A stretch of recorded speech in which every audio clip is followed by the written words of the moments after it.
Okay, so what we can do as well here is start looking at how this model is actually made up and federated.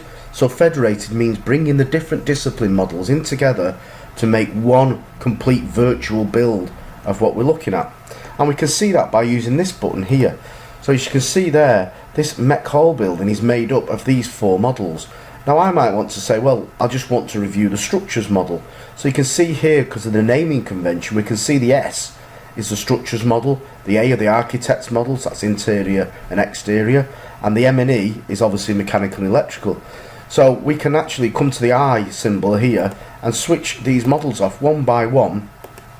So we can now see we've just got, we'll just move that out of the way, we've just got the structures model, and I can use all the usual commands to look and review and see what's going on with the structures model, and say, right, okay, I just want to see the structures model with the M&E model. So I can switch that on. You can see now all the M&E kit has now been switched on. So by using these little I symbols here, we can start really getting into the detail. And what's really good as well is we can get into even more detail. So let's just switch them off and leave the M&E. And if I open this arrow here, you can see how important it is to have the model structured correctly, because now you can see here that the M&E is structured into the floor levels.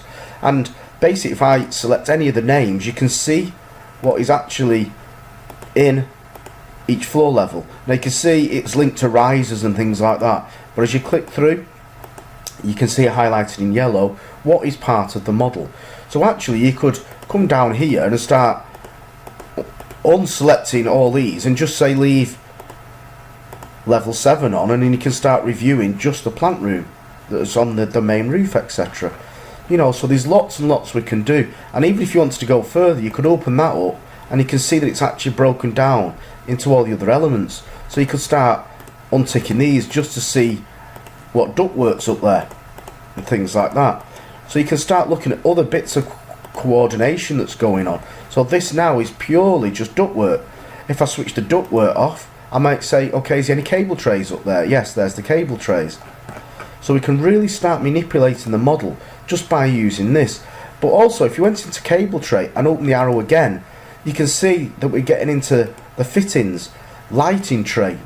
You can see the highlighted yellow, fire tray, low voltage cables, etc. As you click through these, you start to see actually how the model is really starting to be generated. Pipe fittings, you can see it just switched on all the elbows. Pipes, switch them on, there's the pipes that are connecting it. Open it up, pipe types, open it again, you can see the different materials that the pipes are being installed in. So there's lots and lots we can do just from here. And just a guide, if you ever want to get back to having everything on, basically just switch it all off and switch it all back on and it all comes on again. Just a guide rather than you having to click everything on.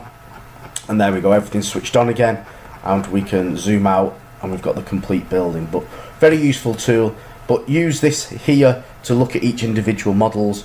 Don't use the models when you first fire up the project. Use the merge models and look at each model via it this way and keep it in that one environment.